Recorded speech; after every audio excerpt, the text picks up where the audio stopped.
इस साल देवोत्थनी एकादशी का व्रत 12 नवंबर दिन मंगलवार को है। देवोत्थनी एकादशी का व्रत रवि योग और सर्वार्थ सिद्धि योग में रखा जाएगा। इस दिन भगवान विष्णु की पूजा सर्वार्थ सिद्धि योग और रवि योग में होगी। धार्मिक मान्यताओं के अनुसार देवोत्थनी एकादशी के अवसर पर भगवान विष्णु 4 माह के योग निद्रा से बाहर आते हैं। इस साल देवोत्थनी एकादशी के दिन ही तुलसी विवाह भी है। सुबह में भगवान विष्णु की पूजा करते समय व्रती को देवोत्थनी एकादशी की व्रत कथा सुननी चाहिए। इससे उसे पुण्य की प्राप्ति होगी और आपको इसका महत्व भी पता चलता है। श्री कल्लाजी वैदिक विश्वविद्यालय के ज्योतिष विभागाध्यक्ष डॉ. मृत्युंजय तिवारी से जानते हैं देवोत्थनी एकादशी की व्रत कथा, पूजा मुहूर्त, शुभ योग आदि के बारे में। देवोत्थनी एकादशी व्रत कथा।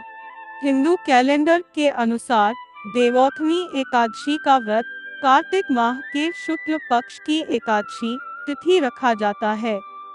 पौराणिक कथा के अनुसार एक समय की बात है, एक नगर था जिसके सभी निवासी एकादशी का व्रत विधि विधान से करते थे।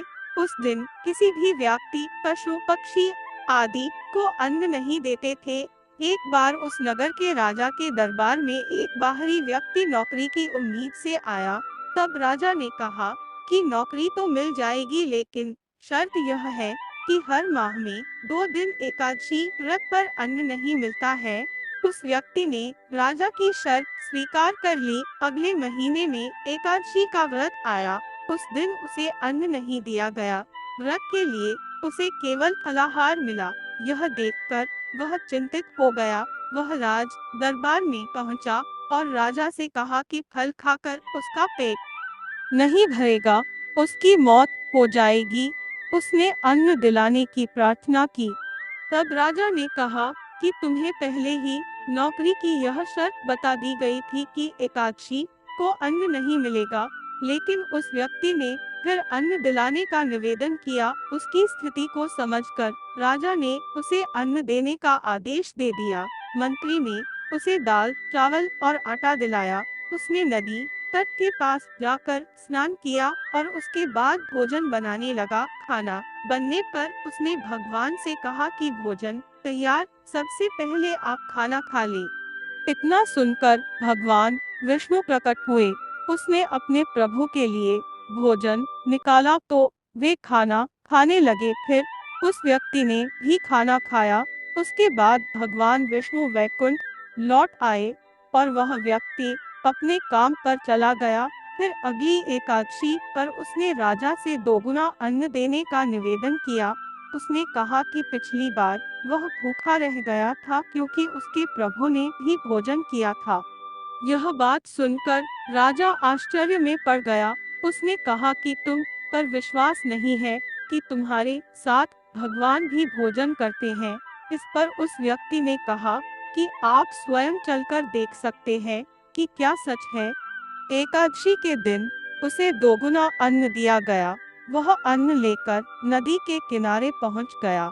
उस दिन राजा भी वहां एक पेड़ पीछे छिपकर सब कुछ देख रहा था।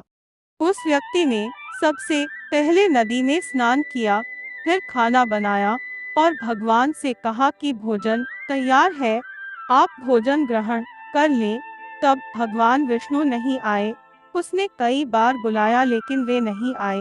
तब उसने कहा कि आप नहीं आएंगे तो वह नदी में कूदकर अपनी जान दे देगा। फिर भी श्रीहरि नहीं आए। तब वह नदी के तट पर गया और उसने छलांग लगाने के लिए आगे बढ़ा। तभी भगवान विष्णु प्रकट हुए और उसे बचा लिया।